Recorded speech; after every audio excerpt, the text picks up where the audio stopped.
Muy bien, ahí vamos. ¿Cuántos han visto este libro? ¿Han visto este libro? Ok, uno o dos antes de ahora. ¿Sí? ¿Lo ven ahora? ¿No lo ven? ¿Sí? ¿Lo ven? Bien. Bueno, en este libro hay fotos y fue emitido por Ministerios Kenneth Copeland años atrás y hay fotos en él. Si ven esta foto, el Dr. Lake y su esposa Florence, la segunda esposa, sentados al frente en su iglesia en Spokane, sentados frente a dos banderas. ¿Sí? Bien, en este tengo una foto de la iglesia en la que están, de hecho, allá en mi hogar, mi oficina, tengo una de estas banderas que nos han enviado. Tenemos todo tipo de cosas, incluso los lentes de lectura que tenía y su pequeño kit de medicina. Fue a la escuela de medicina y tengo mucho de su kit de medicina. Tengo esta foto de eso, la pueden mirar en un momento. Este es muy bueno, tiene la mayoría de los sermones, casi todo sermón que yo sepa. En todo sermón del Dr. Lake que ha sido publicado hasta ahora, que ha sido publicado, editado, hay partes cortadas. Kenneth Copeland habla al respecto y muestra los lugares donde fueron borradas algunas cosas. No era su culpa, esa es la forma en que recibieron los sermones. ¿Sí? Así que no fue como que ellos lo cortaron. La extracción o borrado de ciertos pasajes tuvo lugar tempranamente. Gordon Lindsay hizo algo de esto y hubo varias personas también. Los sermones originales sin editar me fueron pasados por la familia y los estamos procesando ahora. ¿Cuántos han visto los libros acerca de Wigglesworth? Donde dice sermones de Wigglesworth sobre la unción, sermones de Wigglesworth sobre el Espíritu Santo. Son como 5, creo, publicados por Whitaker's House. Bueno, hemos hablado con Destiny Image y con Whitaker House y estamos viendo de hacer la misma cosa con los sermones del Dr. Lake, sacando sermones de John G. Lake sobre sanidad, sermones de John G. Lake sobre la unción, sermones de John G. Lake. Son como 5 libros distintos donde van a tener todos estos sermones allí, pero no editados, sino exactamente de la manera que fueron predicados. Ahora, la diferencia es, la mayoría de lo que estoy enseñando son las partes que fueron cortadas. Si han leído los sermones de John Lake, oirán trozos y partes de lo que estoy diciendo, pero las pepitas que en verdad lo hacen funcionar fueron las partes que fueron cortadas. Principalmente porque no estaba de acuerdo con la teología actual de aquel tiempo. Así que debido a que una vez que una persona muere, vean, a la mayoría de la gente les gusta la gente después de su muerte, porque pueden entonces controlar lo que dijeron. ¿Sí? Porque mientras viven no pueden controlarlos. Una vez muertos pueden decir, no me gusta este sermón, bien, nos desharemos de él y nadie lo sabrá. Así que eso es lo que pasó. De hecho, allá por 1995, en 1995 me enteré de ello, en 1997 me dieron el manual que el Dr. Lake usaba para entrenar a sus técnicos en sanidad divina. Es del cual estamos trabajando. Son recolecciones de aquí y algunas de las cosas con las que hoy estamos haciendo, pero el Dr. Lake no lidió con esto, ¿sí? Así que respondemos según nuestros problemas actuales con eso. Bien, estoy en el proceso de conseguir publicar el manual original. Lo más grande fue que todo el mundo quiere editar, incluso las editoriales, ya saben, quieren reservar los derechos para editar las cosas con las que no están de acuerdo. Así que tuvimos que rodear eso e ir a una editorial privada, quien la publicará exactamente como se la damos a ellos. Ahora, lo que estoy haciendo es, cuando lo publiquemos, va a ser exactamente de la forma que estaba en el texto. Ahora, al lado, estoy haciendo una columna donde doy alguna explicación o definiciones y cosas así, pero no afecta al texto en sí, ¿correcto? De esta manera podemos leer exactamente lo que el Dr. Lake dijo, porque hay terminología que él usó que puede ser mal tomada o tal vez puede que no sepan de lo que está hablando. Así que lo explico al lado. Es de ayuda, pero no tiene nada que ver con el texto y no será editado, ¿sí? Así que esto estamos tratando de asegurarnos que todo salga como es. En este momento estoy también escribiendo una biografía del Dr. Lake que será completa, que va a tener todas estas fotos y todas estas cosas en ella y más, pues tengo muchas cosas también. Tenemos sermones, cartas, diarios, extractos, distintas cosas que nunca han sido publicadas, que vamos a estar publicando en un par de años. Así que si quieren, manténganse en contacto con nosotros. De hecho, ni siquiera lo mencionamos, pero estamos a tiempo. Si quieren estar en nuestra lista de email, tenemos una lista que vamos a hacer circular, firmen allí. Quiero estar en su lista de email y les prometo esto. Si entran en nuestra lista, primero, no venderé ni le daré sus nombres a ningún otro grupo, nada así. Y nunca recibirán nada de nosotros pidiendo dinero o algo así, ¿sí? No hacemos eso. Decimos nuestras necesidades a Dios y Él las suple. Tan simple como esto. Todo lo que les decimos a ustedes es dónde vamos, qué hacemos, cosas así. Así que no es una lista de ruegos, ¿sí? No hacemos eso. Así que la Biblia dice que Dios es... Bueno, el salmista David dijo, nunca he visto al justo desamparado ni a su simiente suplicando pan, ¿sí? Y todo lo que puedo decir es, el salmista David nunca sintonizó TPN. De todas maneras, avancemos, o tal vez no sean su simiente, no lo sé, solucionen ustedes. Bien, habíamos dejado que el Dr. Lake había regresado a Estados Unidos y había llegado a Spokane. Como dije, la primera iglesia en la que habló era una iglesia de Nuevo Pensamiento. En ese tiempo, Nuevo Pensamiento era como una mezcla entre ciencia cristiana y lo que hoy llamaríamos Nueva Era. La gente dice, ¿por qué predicaría ahí? ¿Por qué fue invitado ahí? Les garantizo, predicaría en una iglesia como esa, o en un salón de los testigos de Jehová o cualquier otra cosa. Si me invitaran, iré, ¿sí? Porque una cosa es segura, ellos necesitan el mensaje, ¿sí? Así que no voy a ser religioso, ya saben, o racista, o lo que quieran llamarlo, y despreciar gente solo porque no están de acuerdo con nosotros en todos los puntos. Así que, en este tiempo, él fue para mostrar, aquí hay algo que la mayoría de la gente no sabe, para mostrar que esto era una iglesia de ciencia cristiana más que otra cosa. Fue sorprendente que en el primer sermón que predicó allí fue sobre el bautismo en espíritu.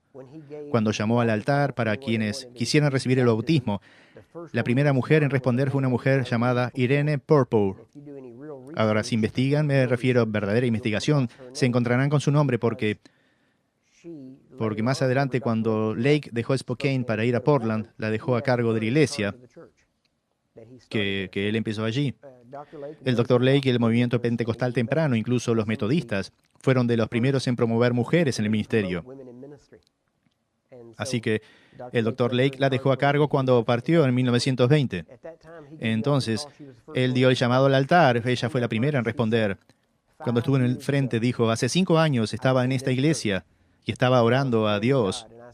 Y dije, Dios, ¿qué me está faltando? ¿Qué necesito para satisfacer el llamado de mi corazón, el grito de mi corazón?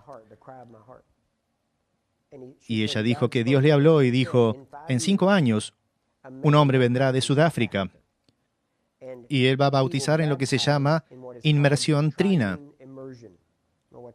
Dowie hizo eso también. Significa cuando bautizan a alguien, iban bajo el agua 3 veces, no solamente lo hacían una vez, bautizaban 3 veces, una vez en el nombre del Padre y del Hijo y del Espíritu Santo. ¿Sí? Esa era una distinción particular que Dowie hizo y muchos de los pentecostales tempranos también hicieron. Y era una postura. No está diciendo que es necesariamente correcto eso, solo dijo que así lo haría y reconocerían a ese tipo.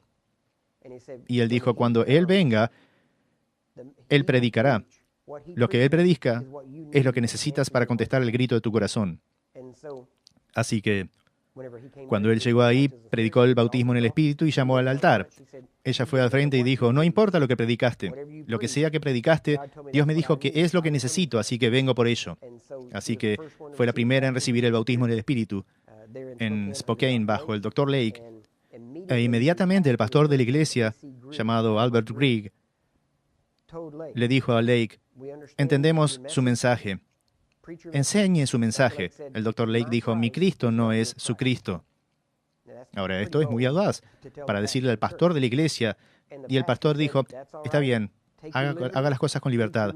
Predique su mensaje y predíquelo todo. Está en las manos de Dios. Lo cual es muy corajudo, ¿verdad? Así que lo hizo y cuando terminó, estaban dando testimonios de lo que sucedió en Sudáfrica. Y finalmente Albert Grieg le dijo, mire, tenemos estos cuartos de sanidad a un lado de la iglesia. ¿Por qué no toma estos cuartos de sanidad y enseña sanidad todos los días? Y ministra a la gente, porque pueden llegar a los cuartos de sanidad por afuera de la iglesia sin entrar en ella. Bueno, este fue el nacimiento de los cuartos de sanidad en Spokane, ¿sí? Es una iglesia de ciencia cristiana. Esta es la parte que nadie quiere que sepan, porque la gente se asusta de ello. Él hizo esto por 6 meses, desde septiembre hasta el 1 de abril. Cerca del 1 de abril y el 15 de febrero empezó su propia organización allí. Esto fue el 15 de febrero de 1915. Para el 1 de abril tenían su propio trabajo. Ellos fueron al centro de la ciudad, encontraron unos edificios en el centro, rentaron un piso completo en un edificio y fue a otros 3 edificios antes de quedarse con el edificio Rookery. El edificio Rookery es lo que se hizo conocido como los cuartos de sanidad y es lo que se hizo mundialmente famoso. Ahora, lo llevaron adelante por 5 años, ya saben la manera en que ellos operaban. Cuando entraban, les daban la orientación de que les leí y les decían, si están aquí por sanidad, denle su medicina a la hermana Graham, no las van a necesitar ni les ministraremos si continúan con ellas. E hizo un acuerdo con ellos, vendrán aquí todos los días para enseñanza. Ellos tenían enseñanza que abría a las 10 hasta las 4 todos los días aproximadamente. Variaba a veces, pero él dijo, todos los días a las 3 en punto habrá enseñanzas de sanidad. Vengan todos los días a las 3 en punto. Les enseñaremos la palabra de Dios sobre sanidad y luego ministraremos sanidad. Y así lo hicieron. Y dijo, tienen que estar de acuerdo en venir todos los días por un mes, por 30 días, tienen que venir todos los días. Si no vienen, entonces no continuaremos ministrándoles. Así de simple. Así que había muchos requerimientos en ese sentido. Y eran principalmente para quienes también querían aprender cómo ministrar. Porque una de las cosas que veo es que la gente que quiere ministrar sanidad es que quieren intentar. Bien, ahora entiendan, una vez que ven la verdad, no pueden intentar. Nosotros obtenemos resultados, pero si yo no obtuviera un resultado, siempre y cuando esté en la Biblia, lo predicaré. Porque predicaré verdad que veo en la Biblia a pesar de todo. Ahora, si es verdad, debería obtener resultados, ¿sí? Pero deben hacer compromiso con la verdad antes de que alguna vez obtengan resultados, ¿sí? No impongo las manos en los enfermos porque los veo sanar, ¿sí? Impongo las manos en los enfermos porque la Biblia me lo dice, ¿sí? Y lo continuaré haciendo el resto de mi vida, sea que vea o no resultados. Ahora, gracias a Dios, obtener resultados lo hace más fácil para seguir haciéndolo, ¿verdad? Pero no sé de nadie que se inicia que no pase por tremendas pruebas para ver si se darán por vencidos. Bueno, no sé cómo son ustedes, pero conmigo una vez que veo verdad no puedo retroceder. Ya saben, me encantaría, sería mucho más fácil predicar otras cosas. Hay muchas cosas más fáciles de predicar, pero no puedo dar vueltas con esto. Traté de encontrar toda excusa, toda cosa y no puedo. Esto es verdad, ¿sí? Así que esto es lo que van a tener que hacer. Decidir si es verdad o no, porque una vez que deciden que es verdad, entonces la decisión que hagan o no ya estará hecha. Bien, él les ministraba, tenían reuniones a las 3 en punto. Ahora, para darles una idea, voy a volver a atacar unas pequeñas doctrinas por el camino. Sus servicios de sanidad más grandes, los que llamaba servicios de demostración, se realizaban todos los domingos a las 3 en punto. Y no había un edificio tan grande como para contener a sus multitudes. Así que realizaban sus servicios de demostración de sanidad en la logía masónica. ¿Sí? Así que digo por esa idea de que ya saben si la atmósfera está contaminada, no se puede trabajar y cosas así, ¿sí? Esta es una salida fácil para gente que no tiene poder. Donde abunda el pecado, sobreabunda la gracia, ¿sí? ¿No es simple? Si no pueden trabajar, quiero decir, si no pueden trabajar debido a cielos cerrados, entonces la idea de que misioneros es totalmente estúpida, ¿sí?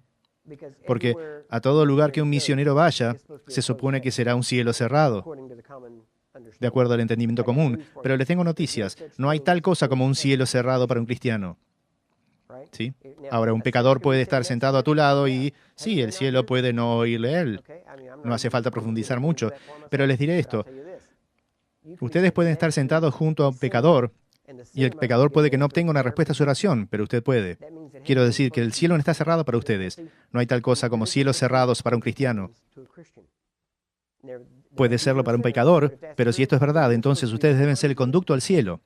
El cristiano es el conducto al cielo para el mundo, ¿sí? Así que olviden esta cosa acerca de cielo cerrado, cielo abierto. Nos establecimos en que vamos a orar hasta que los cielos se abran. El cielo se abrió desde el día que el Espíritu de Dios vino a morar en ustedes, ¿sí? Técnicamente se volvió a abrir cuando el Espíritu bajó el día de Pentecostés. Así que Si quieren entrar en estas cosas, todas estas cosas son salidas fáciles, religiosas, super espirituales, de gente que no tiene poder, como dicen en Texas, para soplar la pelusa de un durazno. ¿Sí? Así decimos. Ahora, la gente que no tiene poder siempre sale con excusas. ¿Sí? Gente con poder no necesita excusas. ¿Sí? En el ejército siempre decíamos, no hay ningún problema que un explosivo C4 no pueda resolver. ¿Correcto? El C4 es un explosivo plástico, para que tengan idea. En otras palabras, si tienen suficiente poder, no hay problema que no puedan arreglar. ¿Sí? El problema es que la mayoría de las iglesias no tienen poder. ¿Sí? A lo que me refiero es, ustedes tienen poder. Primeramente, tienen el poder de la fe. La fe logrará hacer más que la mayoría de la gente puede imaginar. Si llegan a un lugar donde vuestra fe no puede lograrlo, reciban el bautismo del Espíritu y reciban habilidad. ¿Sí? Y entre la fe y el bautismo del Espíritu Santo, pueden lograr lo que sea que se necesite hacer. ¿Sí? Ahora, después de esto, cuando el Dr. Lake estaba allí, él tomó este piso en el edificio Rookery, que quedaba en Howard 340, creo que era, en la esquina de Howard y Riverside. En un mapa de Spokane pueden ver todo esto. Ahora, esto sucedió desde 1914 hasta cerca de 1920. En 1920 el Dr. Lake dejó Spokane y fue a Portland, Oregon. E hizo en Portland exactamente lo mismo que hizo en Spokane. Tuvo otras 100.000 sanidades. Tremendo ministerio. De hecho, en Portland tuvo una iglesia más grande que en la de Spokane. Y tuvo muchas controversias, muchas cosas distintas y fue arrestado varias veces durante la viruela, ¿sí? Durante el brote de viruela en los años 20. Mucha gente fue puesta en cuarentena con viruela y nadie podía ir a ellas. Nuevamente pensamos el Dr. Lake. Vean, nuevamente pensamos el Dr. Lake no solamente tenía cuartos de sanidad. Él tenía a Charles Westwood, que andaba en su auto Ford, que iba por ahí haciendo visitas a domicilio. Y cuando la gente fue puesta en cuarentena por la viruela, los cuartos de sanidad de Lake y sus técnicos de sanidad fueron las únicas personas que cruzarían la línea de cuarentena e iban y oraban por gente con viruela. Y cada persona, más de 600 personas que tenían viruela durante ese tiempo, y de esas 600, ninguna persona a las que el equipo de Lake ministró murió de viruela. ¿Sí? Y sin embargo, más de 18, quizás 20 millones de personas murieron de viruela durante el brote de 1918 a 1920 en todo el mundo. Sin embargo, incluso en eso, el Dr. Lake y su equipo no perdieron ni una sola persona por la viruela y cruzaron la cuarentena. Y cuando se enteraron, cuando la gente se enteraba de que estaban cruzando la línea de cuarentena, llamaban a la policía. Y la policía venía y... Ven, esa es otra razón por la que la gente de Lake no hacía oraciones largas. Sí, hacían oraciones cortas. ¿Por qué? Pues si oraban largo, la policía los atrapaba. Así que hagan oraciones cortas, logran orar y se van. A veces la policía venía por la puerta de entrada mientras el equipo del Lake salía por la puerta de atrás. Así que una vez fue atrapado y tuvieron cargos presentados contra él y tuvo que ir a la corte y ahí es cuando le preguntaron, su gente dice a la gente que no vaya a doctores. Y le dijo, no tengo que hacerlo, son lo suficientemente inteligentes para darse cuenta. Así que todo eso estaba sucediendo luego, desde aproximadamente 1920 a 1925 en Portland. Por esos días, el 24 de diciembre de 1924, hubo un ministro que vino llamado Charles Parham, fundador del movimiento pentecostal. Predicó para él en un servicio de Navidad. Y había un joven cuya madre le dijo, en verdad tienes que venir a escuchar a este hombre pequeño, Parham. Parham medía entre unos 63 y pesaba unos 70 kilos. Y de hecho tengo su licencia de conducir, la original, en este libro, si quieren hojearlo y ver su verdadera licencia de conducir. Bueno, aquí adentro en algún lugar. Bueno, mejor que esté aquí. Bien. ¿Quién la tiene? No. Aquí está. Esta es la verdadera licencia de conducir de Charles Parham. Tiene su firma en ella. Así que él estaba allí predicando y esta madre dijo, tienes que venir a oír predicar a este tipo. Este tipo no estaba interesado en la iglesia, pero fue a escuchar a predicar a Parham. Terminó siendo salvo. El nombre de este hombre era Gordon Lindsay, quien luego comenzó Cristo para las Naciones y viajó, de hecho, con Lake por un tiempo. Fue con él por toda la costa. Desde 1925 hasta 1928, Lake bajó por la costa occidental, fue a San Francisco, Sacramento, hasta Los Ángeles, San Diego, empezando iglesias, cuartos de sanidad, predicando en su camino, predicó para Kenyon en su iglesia. Y Gordon Lindsay fue con él. Lake tenía una carpa y le dio la carpa a Gordon Lindsay para hacer reuniones. Eventualmente, Lake fue a Houston, Texas, y empezó otra iglesia en 1927. Y mientras estaba allí, Gordon Lindsay fue con él. Lake recibió una llamada, empezó la iglesia con más de 800 personas, perdón, 1000 personas, lo que es un buen planteo de iglesia. Cuando empiezan una iglesia con 1000 personas, esto es que lo están haciendo muy bien. Y 800 de ellos estaban enfermos, ¿sí? Lo cual es en realidad bajo, porque usualmente el 90% de cualquier congregación está enferma. Con solamente el 80%, bueno, esto era muy bueno. Bien, él dijo a esta gente en Houston, quédense por 30 días. Y dijo, no voy a orar por nadie, al menos por los primeros 15 días. Pero se van a quedar 30 días, y al fin de estos 30 días, si no están bien, o mejor dicho, si no están bien de acuerdo como lo dice un doctor, yo les voy a pagar $500. Ahora, imaginen esto. En otras palabras, si pueden asistir a mi iglesia y mantenerse enfermos por 30 días, les daré $500. Ahora, esto destruye totalmente la idea de que la gente tiene que tener fe por sí mismos, ¿sí?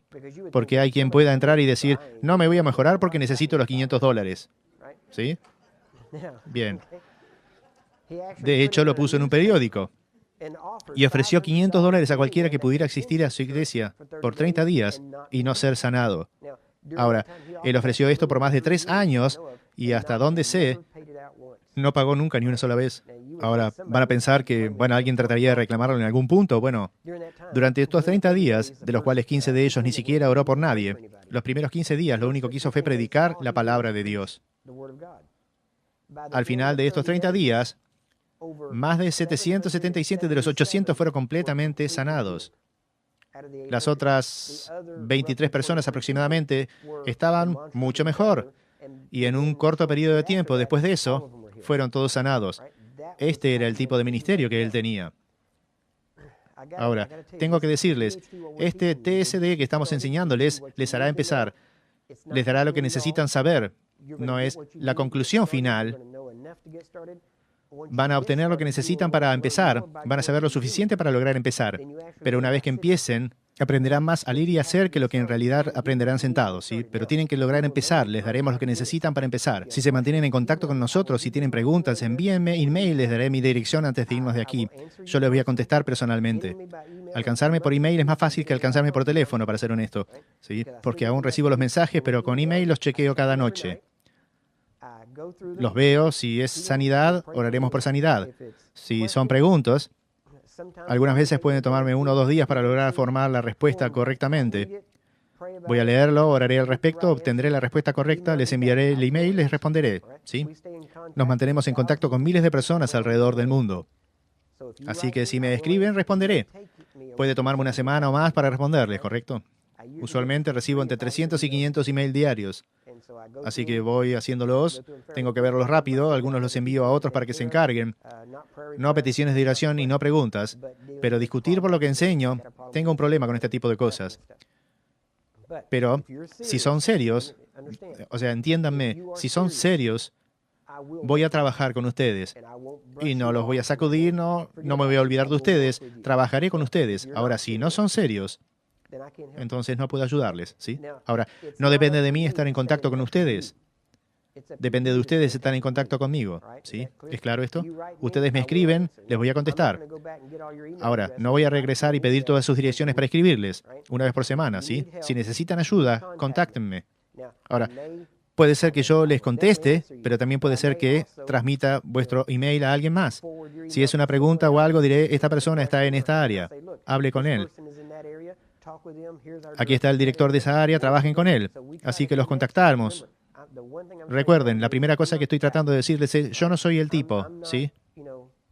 Yo no soy vuestra conexión con Dios. Jesús es vuestra conexión con Dios. Yo estoy aquí para ayudarles, para equiparlos, para activarlos y lograr que salgan a hacer las cosas. Amén. Así que trabajaré con ustedes si son serios. Ya saben, súbanse. corramos con esto porque hay quienes lo están haciendo y trabajo con los que son serios. Así que solo los que están tratando de causar problemas o si en verdad sin tratar de hacer nada y siempre solamente hacer preguntas, eso es otra cosa, ¿sí? No voy a gastar 10 minutos en una persona que no es seria. No lo haré. Hay demasiada gente allá afuera que se está muriendo buscando ayuda para gastar tiempo con gente que solamente quiere discutir. No lo voy a hacer.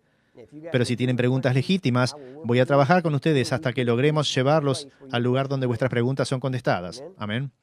Pero no voy a perder tiempo con gente que solamente quiere regatear sobre una estúpida cosa pequeña, ¿sí? Hay veces, sin embargo, que si me escriben una pregunta, algunas veces voy a contestar incluso preguntas estúpidas. Incluso si puedo notar que solamente es algo argumentativo, solo porque quiero demostrar que está equivocado. Así que haré esto a veces, pero en verdad busco a gente que quiere hacer esto, ¿sí? No quiero recibir llamados de settle. A lo que me refiero es, no quiero que la gente que esté muriendo tenga que verme en la red y llamar a mi 800 y decir, estoy en el hospital muriendo. Bueno, ¿dónde estás? Estoy en Seattle. Acabo de estar allí. Ya saben, tenemos 100 personas, cualquiera de ellos debería estar haciendo algo allí. Ya sé, ¿por qué me llaman a mí? Significa que ustedes no lo están haciendo, ¿ok? Seattle no es mío, es de ustedes, ¿sí? Estoy aquí para ayudarlos a tomar su ciudad. Estoy aquí para erradicar de Seattle y de cualquier ciudad de la que sea la enfermedad, la dolencia y las obras del enemigo, ¿sí? Y les voy a ayudar, pero para serles honestos, Dios no me dio Seattle para yo venir acá a supervisar y hacer todo esto. Es vuestra responsabilidad. Amén. Ahora, ¿puedo ayudarlos a hacerlo? Eso de una zona sin cáncer y todo ese tipo de cosas, eso es una buena idea. He estado hablando de ello por años. Vienen a mi casa, dejen su enfermedad en el porche de entrada. Porque no tiene derecho a entrar en mi casa. ¿Sí? ¿Por qué? Porque es mi casa. Bueno, es lo mismo con ciudades. He dicho lo mismo. Deberíamos tener grupos, y vamos a hablar de esto luego. Los llamamos grupos de vida. Son grupos pequeños que toman este material y lo estudian y practican y van y hacen cosas con ello. Y en esto, bueno, ya saben, deberían tomar responsabilidad por al menos un área de 10 cuadras alrededor de su casa.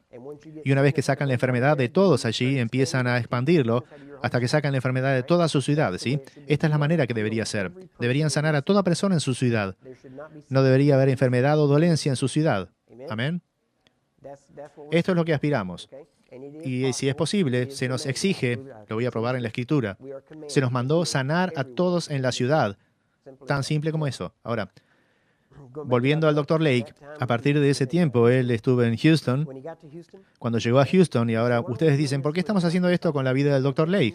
Porque les estoy dando pepitas mientras y quiero que entiendan lo que le tomó lograrlo. Y estamos destruyendo unas tradiciones según avanzamos, ¿sí? En 1927, aproximadamente entrando a 1928, fue llamado de vuelta a Spokane por una situación con personas en la iglesia allí.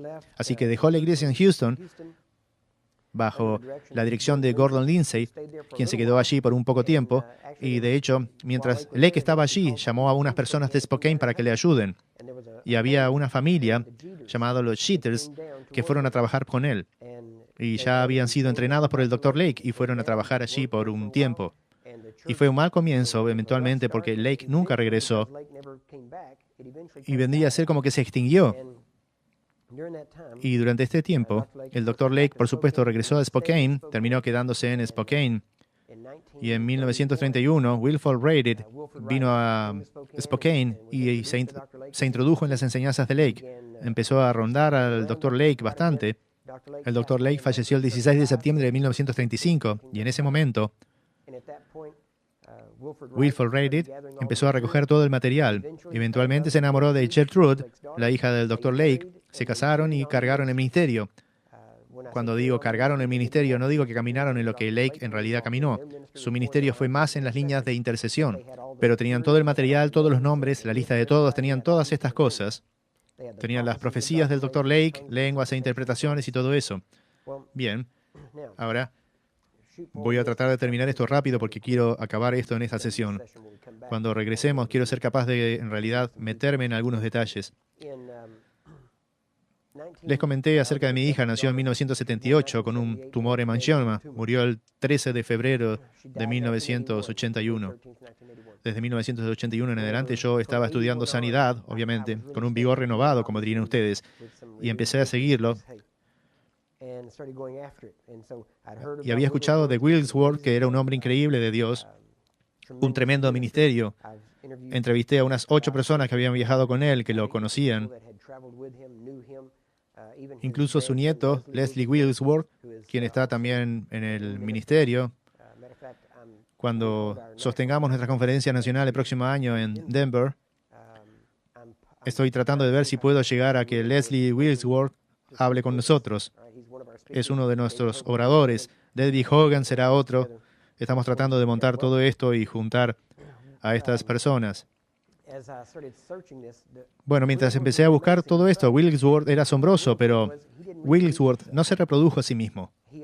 Él obviamente operó bajo fe, operó con dones, pero lo más cerca que llegó a reproducirse a sí mismo fue en el Dr. Lester Sumrall. Así que Wigglesworth era asombroso, pero no me intrigó tanto como el Dr. Lake. Porque mientras estaba estudiando, escuché mucho acerca del Lake y pensé, aquí hay un hombre que no solo sabía y podía hacerlo, sino que sabía enseñarlo, hasta el punto de que otra gente podría hacerlo. Ahora, vean, para mí, si una persona enseña y la gente a quien enseña obtiene los mismos resultados que él, significa que lo sabe mejor que aquel que solo puede hacerlo.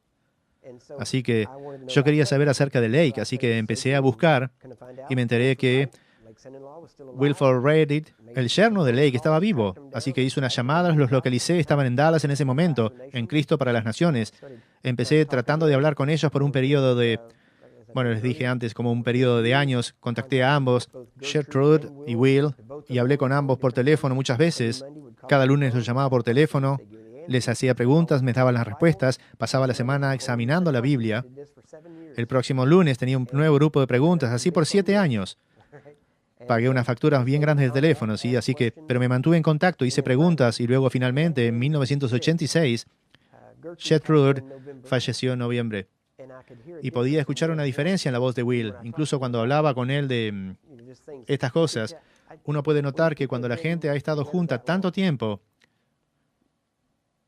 cuando a uno le pasa algo, muchas veces el otro no dura mucho. Ya saben, es la congoja, el extrañar, así que sabía que Will probablemente no viviría mucho tiempo. Así que todavía mantenía contacto con él y finalmente, cerca de, creo que era diciembre o enero, o poco antes que esto, ellos habían estado orando acerca de a quién pasar el ministerio, porque él sabía que no viviría mucho tiempo. Por 9 meses había orado y dijo que por 9 meses seguía recibiendo una cara, pero nunca había conocido a esta persona. Bueno, yo había estado en contacto con él por 9 años, pero nunca nos habíamos conocido. Así que empezamos a hablar y finalmente un día dijo, bueno, ¿cuál es tu testimonio? ¿Cómo vino a conocer al Señor? Yo dije, bueno, y esta es la parte que no compartí con ustedes. Bien, cuando tenía 18 meses, en principio mi mamá y papá se casaron bien jóvenes. Mi mamá tenía 15 y él tenía 16, 17 cuando se casaron. Y cuando ella tenía 16 años, nací yo. Ahora, mi mamá se supone que nunca podría tener hijos, quiero decir, para nada. Y una vez que me tuvo, le dijeron, nunca va a poder tener más. Y soy el único hijo, por lo menos hasta hoy. Bien. Nací el 1 de abril de 1959.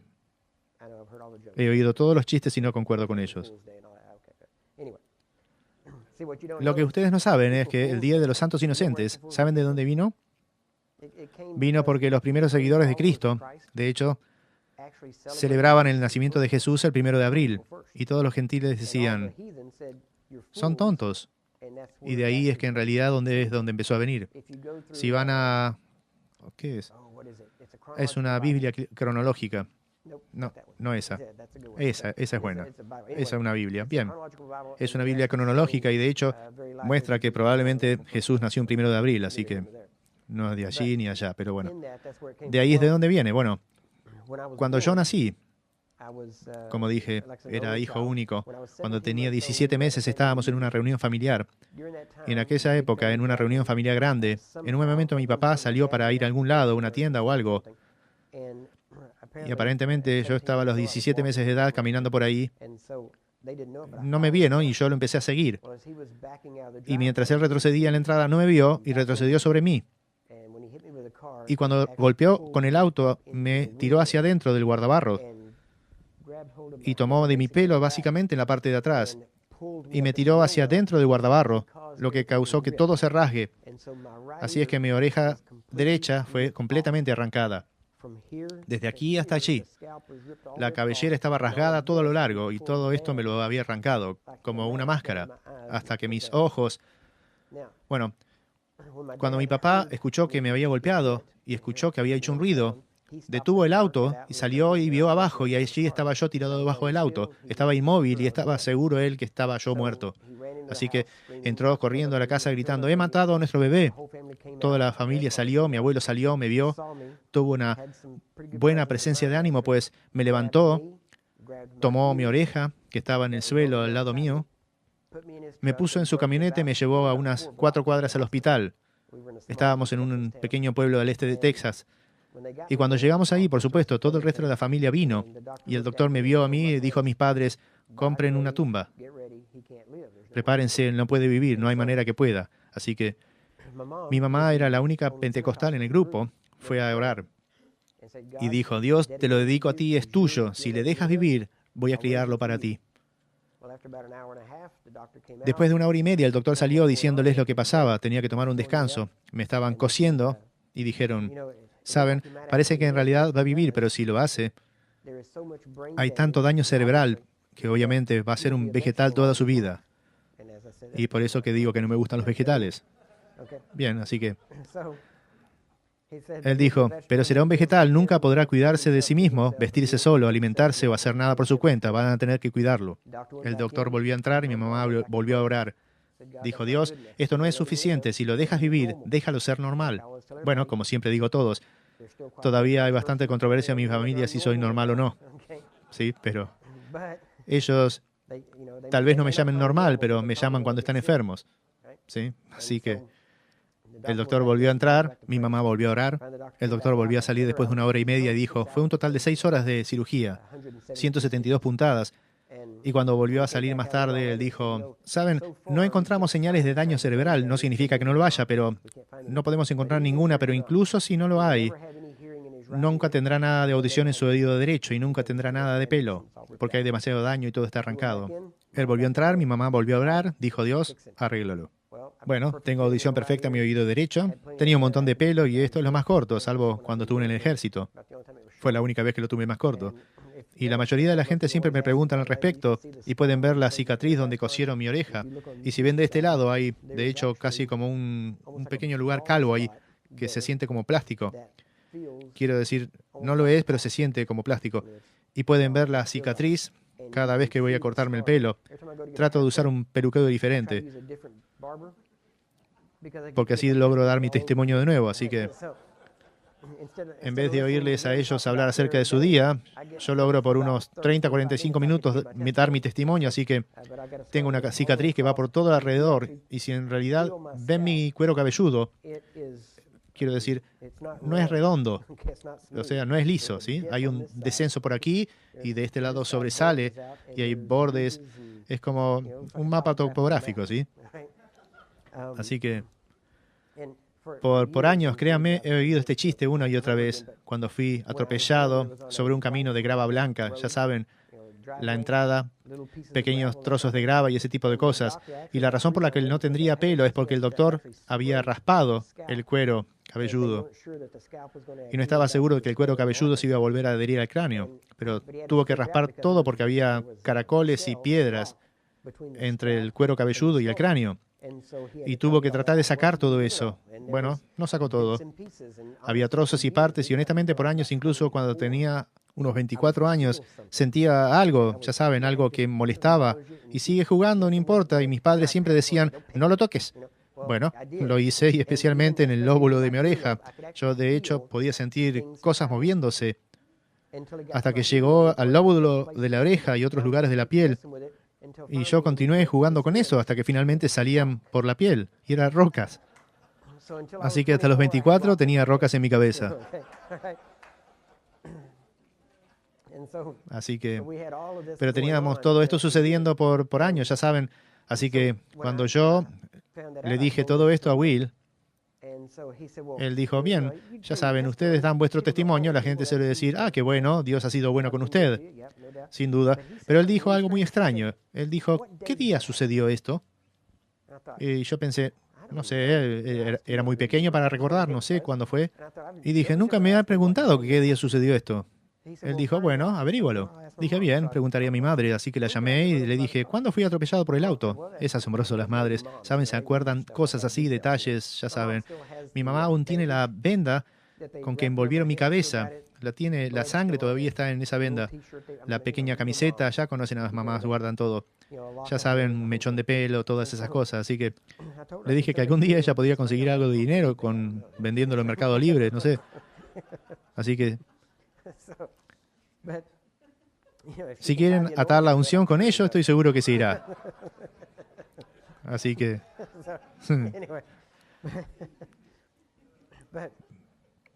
bien, la llamé y me dijo, sí, eso fue el 16 de septiembre de 1960. Así que llamé de vuelta a Will y le dije, sí, descubrí cuándo sucedió. Y dije, fue en 1960. Él dijo, el 16 de septiembre, ¿no es cierto? Yo le dije, sí.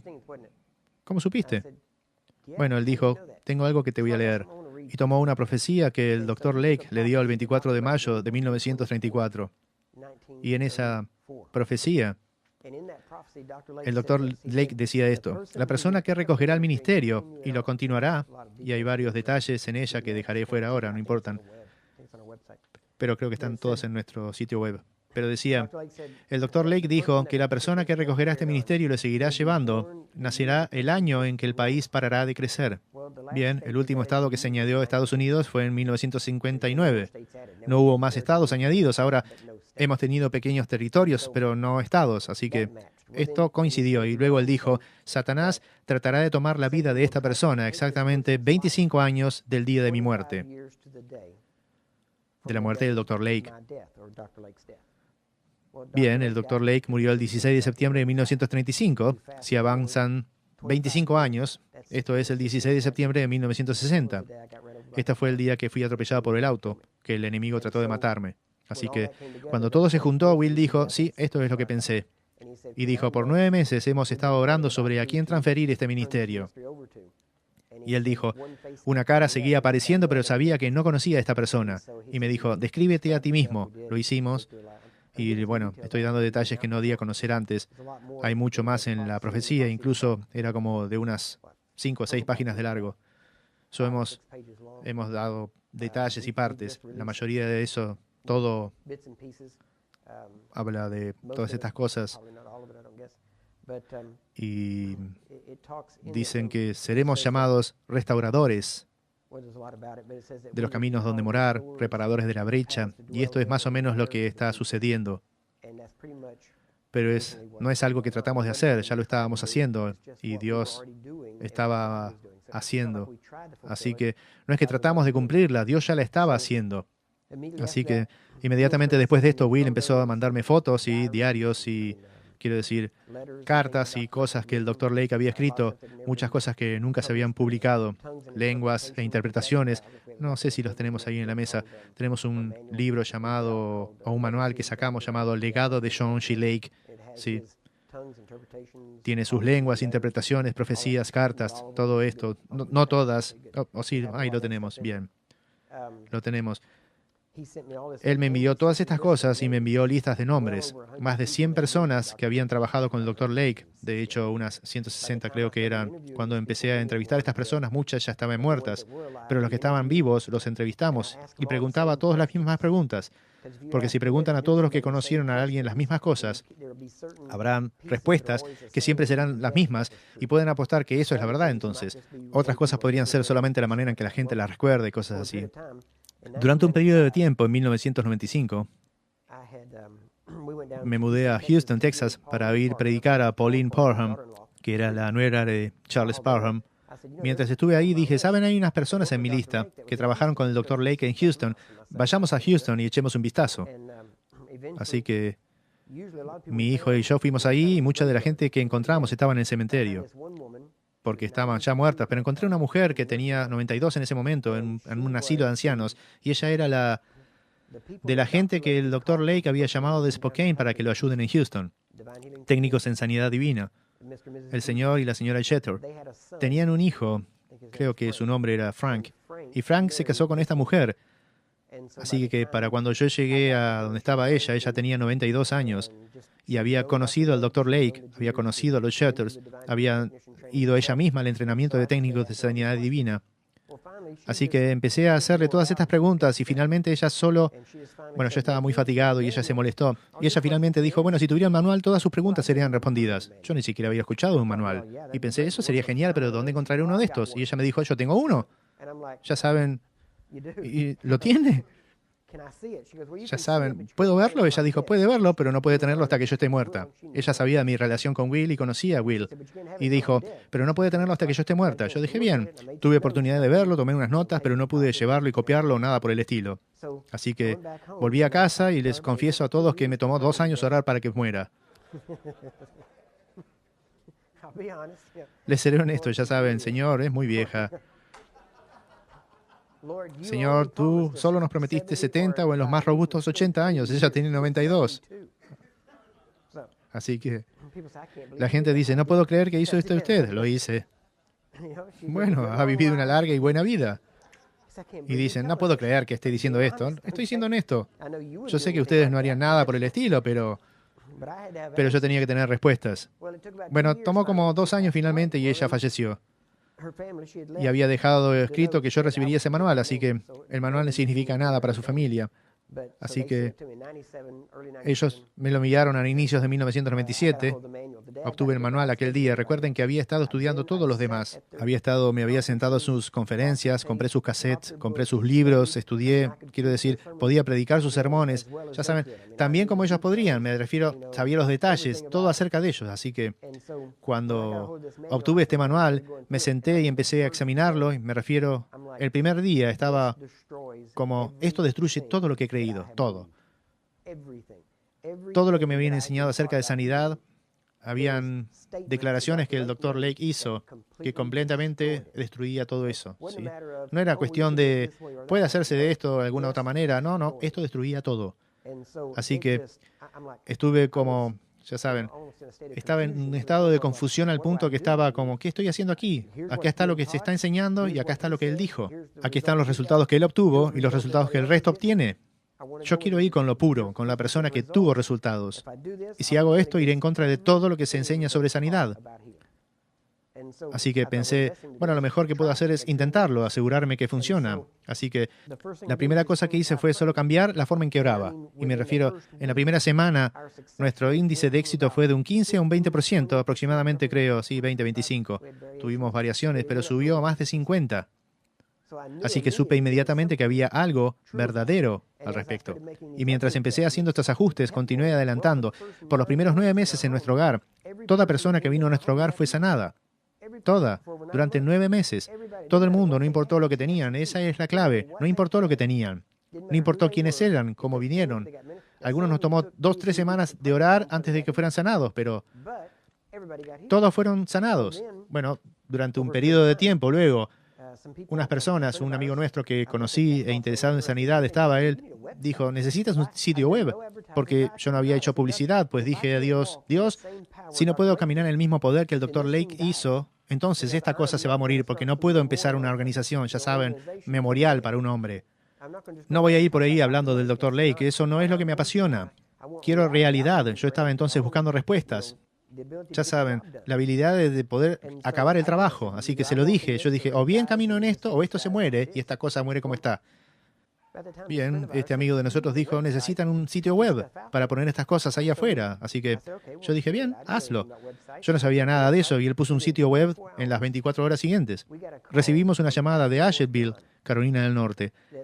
Esta gente dijo, tengo un hijo que tuvo un accidente de esquí. Paralizado está del cuello para abajo. ¿Puede venir a orar por él? Yo dije, bien, sí, puedo orar desde aquí o puedo ir allá como quieran. Bueno, queremos pagar su viaje para que vengan acá. Yo dije, bien, no viajo solo yo. ¿Puedo llevar a mi hija? Y dijeron, está bien. Así que volamos los dos, juntos, hasta Asheville. Cuando llegamos allí, no era una iglesia, era una familia en un hogar. Así que fui de casa en casa. Había 3 casas en la misma calle que estaban llenas de personas que habían venido a oír la enseñanza.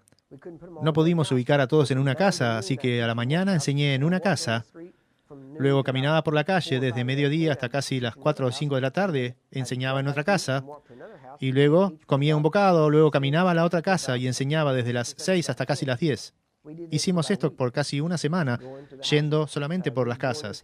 El grupo de sanidad de Rick Joyner vino a nosotros, varios de los otros miembros de Charlotte, Carolina del Norte también. Enseñamos a sus equipos y escuchamos luego. Tuvimos un servicio de sanidad y la gente era sanada y era sorprendente y se propagó, la gente regresó. Alguien le dijo a Sid Roth acerca de nosotros. Sid Roth llamó y dijo, ¿podría venir y ministrar aquí? Y lo hicimos. Se difundió y desde aquella vez hasta hoy hemos estado ocupados. Si quiero tiempo libre tenemos que planearlo porque podemos pasar ocupados todos los días. Y nunca he pedido a nadie por un lugar para predicar o nada de eso. Ahora, en 1989, debo volver un poco para atrás, en 1981, mi hija menor, mi primera hija murió. Luego de 9 meses, mi segunda hija nació. Mi segunda hija fue idéntica a la que murió, pero perfectamente sana. ¿Sí? Ahora, creímos por ella, mi esposa y yo. Cuando Erika murió, mi esposa y yo dijimos, vamos a tener otra hija, perfectamente sana. Dios va a devolver lo que el diablo ha robado. 9 meses después, Crystal nació. Crystal es la que trabaja en nuestra oficina. Ella está sobre el departamento de socios y todo ese tipo de cosas. Si han hablado con Crystal, esto es lo que estoy hablando ahora. Neumonía es lo que mató a mi primera hija. Crystal es la única hija con la que hemos tenido que batallar por neumonía. Y tenemos que batallar eso, y yo les daré otras historias más después, pero déjenme decirles, fue en una batalla. Luego, en 1989, mi hija menor, hemos tenido 4 hijos en total, hija, hijo, Sean, y luego otras 2 hijas, Crystal y Rebecca, Angela, Rebecca. En 1989, Rebecca estaba apoyada contra una ventana en el segundo piso del departamento en que vivíamos. Y se apoyó sobre la ventana y se cayó. Y cayó, era entre 8 y 10 metros, 2 pisos eran, y cayó de cabeza sobre un patio de concreto. Y yo estaba abajo, y cuando le oí golpear en el piso, no sabía lo que era, pero la vi golpear. Salí a ver qué estaba pasando, y cuando llegué, ella estaba tirada en el concreto, así boca abajo, y vi donde ella había tratado de apoyarse y solamente cayó. Cuando la vi, me acerqué y la recogí y supe que estaba muerta. Escuché los latidos del corazón, la respiración, chequeé todo, estaba muerta. No hay dudas que estaba muerta. Sus dientes habían sido empujados, sus encías, un diente había mordido a través de sus labios, su cabeza estaba bien estropeada. Su nariz estaba empotrada, plana en su cara, y ella estaba allí, muerta. Así que cuando la recogí, yo ya había perdido una hija, e inmediatamente empecé a oír en mi cabeza, estás perdiendo otra, vas a perder otra. E inmediatamente reviví el funeral completo, donde el pastor que había presidido el funeral, hasta el pie de la sepultura, hasta el ataúd pequeño, yendo, todo fracciones de segundo, estaba todo allí de nuevo. Y oí en mi cabeza, estás perdiendo otra más, vas a perder otra más, estás perdiendo otra más, vas a enterrar otra más. Y por todo lo que estaba pasando, el entrenamiento que había tenido, en ese momento todavía no tenía el material del Dr. Lake, solamente tenía enseñanzas de palabra de fe, todo lo que tenía era eso, y sabía qué no decir. Y cuando la cargaba en mis brazos, no la llevé deprisa al hospital, porque cada vez que llevan un cuerpo muerto al hospital, se lo quitan a ustedes y ustedes no pueden estar más con ellos, ¿sí? Es por eso que no vemos mucha resucitación de muertos en Estados Unidos. Apenas alguien muere, se lo llevan y empiezan a cortarles y sacarle partes afuera y no pueden llegar a ellos nuevamente hasta el funeral. Mientras que en otros países ellos suelen mantener el cuerpo en la casa y, bueno, suceden otras cosas y pueden llegar al cuerpo. Pero hay tanta resurrección de muertos en otros países. Nosotros mismos nos civilizamos fuera del poder de Dios la mayoría de las veces.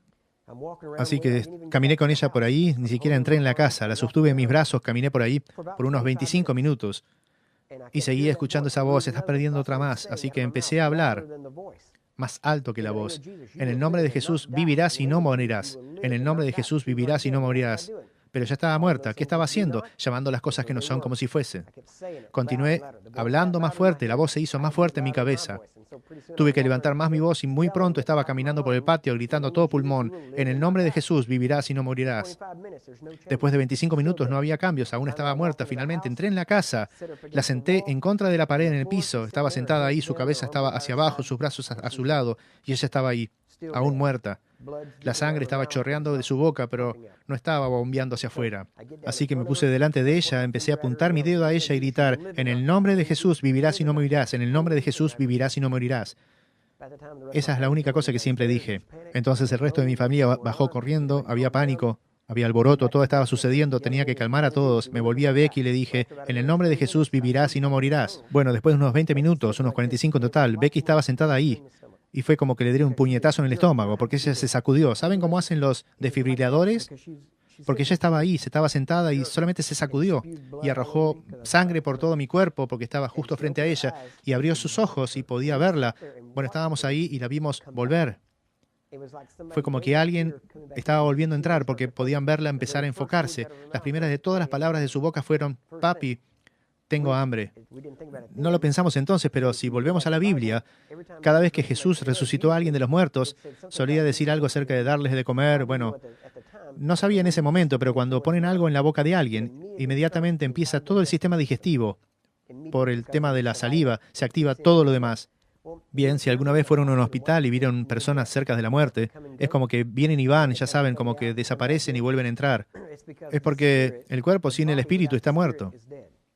El espíritu mantiene el cuerpo vivo, pero el cuerpo tiene que ser un anfitrión viable para el espíritu. Así que cuando parece que vienen y van, sucede que partes del cuerpo se están apagando y esto va dejando suelto al espíritu. Bueno, cuando ella volvió, le dimos un pedazo de pan. Ahora, no podía masticar por los dientes, pero pusimos algo en su boca, un trozo pequeño de pan. No era comida, ¿sí? Era un pequeño trozo de pan en su boca. Esto activa el sistema digestivo, lo cual activa los órganos. Entonces el espíritu dice, bien, este cuerpo está funcionando, puedo quedarme. ¿Sí? Por años, sí, por años. Ustedes podían ver en mi auto una bolsa con pan. ¿Por qué? Porque hemos visto a 9 personas volver de los muertos. Uno era un hombre, un testigo de Jehová. Había tenido un ataque del corazón en la carretera, iba por la carretera y tuvo un accidente. Fuimos y básicamente lo llamamos de regreso. Volvió después de un par de minutos, fui a mi auto y tenía esta bolsa con pan.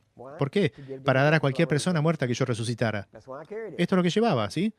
Bueno, esto es fe, lo espero, ¿sí? Así que tomé algo del pan y se lo di. Entonces, todo el mundo estaba llegando ahí, la ambulancia venía, la policía estaba llegando, y le di el pan solamente para que lo mantuviera allí. Logré activar los órganos. Esto debe sonar algo loco para algunos, pero aquellos a quienes les suena loco probablemente nunca resucitarán muertos.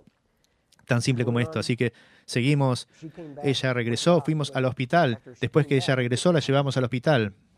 En ese momento le pusieron todas las máquinas sobre ella y verificaron que había estado muerta por unos 45 minutos. En ese momento también vieron que las muñecas se habían roto en la caída.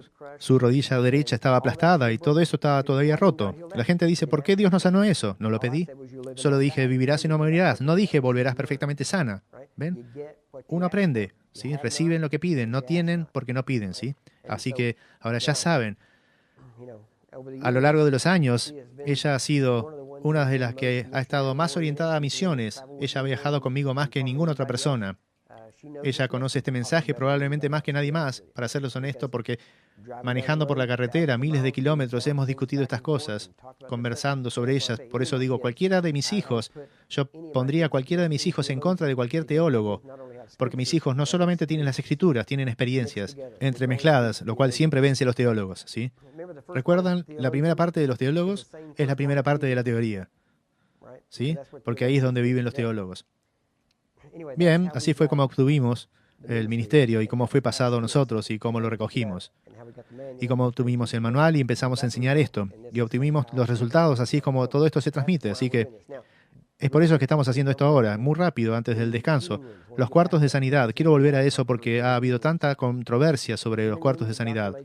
Los cuartos de sanidad en los que el Dr. Lake estuvo se incendiaron. De hecho, hubo un terremoto. Bueno, sí era un terremoto, pero se incendiaron. Y fue destruido por las llamas. El edificio que está ahora ahí fue reconstruido a fines de la década de los 30. Cuando el Dr. Lake salió de Spokane en 1920, regresó a Spokane en 1927, aproximadamente. Cuando volvió a Spokane, abrió cuartos de sanidad en su iglesia.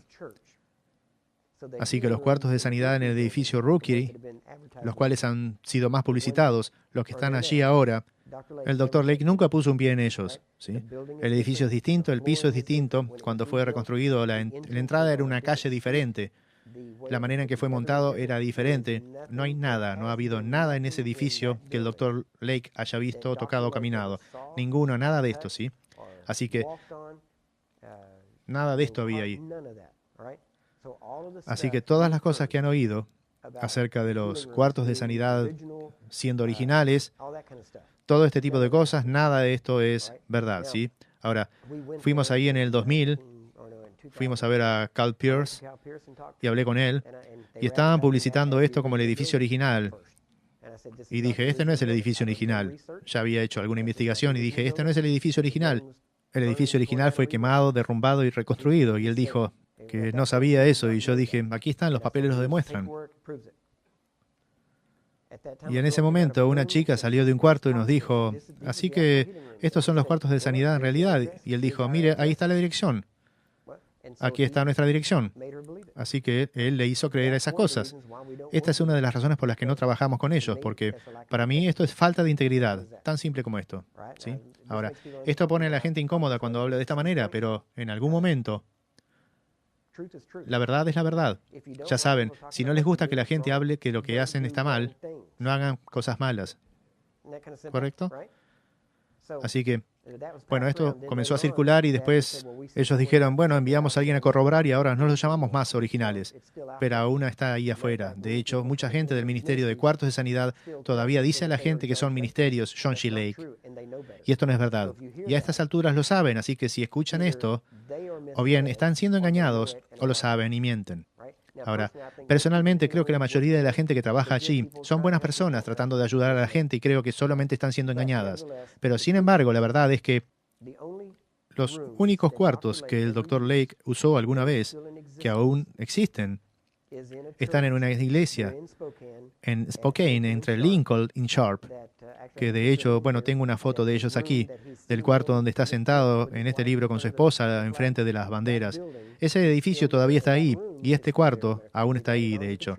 Han añadido a la iglesia. El cuarto aún está ahí, pero ellos trataron de vender el edificio y alguna vez querían que vaya.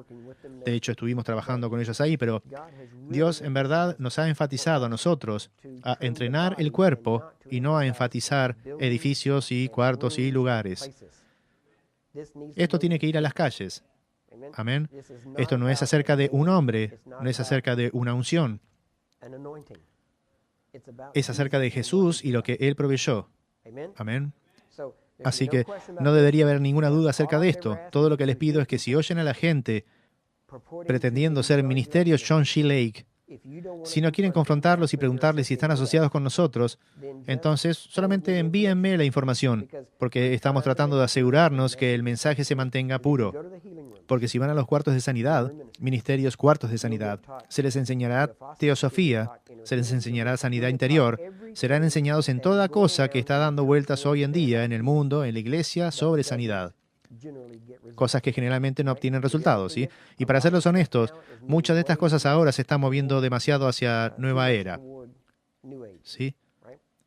Incluso Carl Pierce, al principio, fue a la tumba de John Lake por 14 meses, orando y ayunando. Fue allí todos los meses y de hecho tengo el libro original, la edición original de su libro, donde dijo que él fue allá y se acostó sobre la tumba de John Lake y pidió por su espíritu, ¿sí? Ahora, no me importa qué razón. Vean, a los demonios no les importa porque están haciendo algo. A fin de cuentas, esto es espiritismo. ¿Sí? Cada vez que tratan de comunicarse con los muertos, es espiritismo. ¿Sí? No es de Dios. Y si el árbol está podrido, la fruta está podrida. ¿Sí? Bueno, ¿alguien tiene preguntas sobre cuál es mi posición sobre estas cosas? Bien, ya saben. Si es verdad, entonces solamente levántenlos porque no escucharon. ¿Sí? Bien, tómense un descanso, tomamos 5 minutos y regresaremos y haremos una sesión más.